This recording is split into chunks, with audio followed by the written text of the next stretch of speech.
Zara Sultana. Thank you, Mr. Deputy Speaker. It is a privilege to be called to speak in this debate. In 2013, I visited Auschwitz-Birkenau.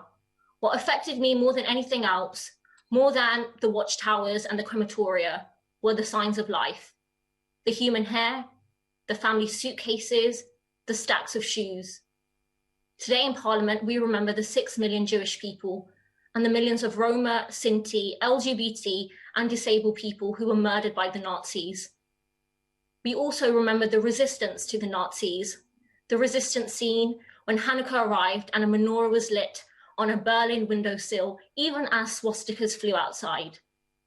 When the Jews of the Warsaw Ghetto rose up in one of the most inspiring acts of human history, and when prisoners in Treblinka and Sobibor rebelled in the shadow of the gas chamber and killed Nazi oppressors.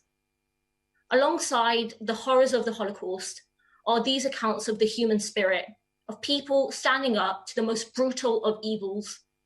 And today, we must treasure and defend the daily reminders of the Nazis' defeat. From every synagogue service and every Jewish family who pass on their traditions to the next generation, to our rejection of racial hierarchy and our celebration of multiculturalism. But Mr. Deputy Speaker, history is not over. Anti-Semitism and the far right are on the rise. Earlier this month, we saw fascists wearing Nazi iconography storming Capitol Hill. A man who called white supremacist protesters very fine people held the world's most powerful office. In Hungary, the Prime Minister spreads Soros conspiracies and Lords Generals who sent tens of thousands of Jewish people to Nazi concentration camps. In Brazil, the far-right president attacks the rights of LGBT people, indigenous people, and trade unionists.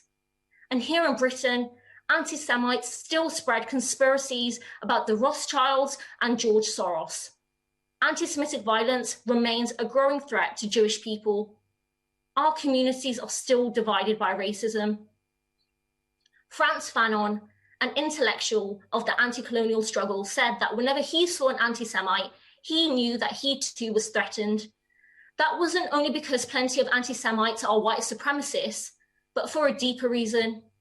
It's because that kind of thinking that produces anti-Semitism blames social ills on minority groups.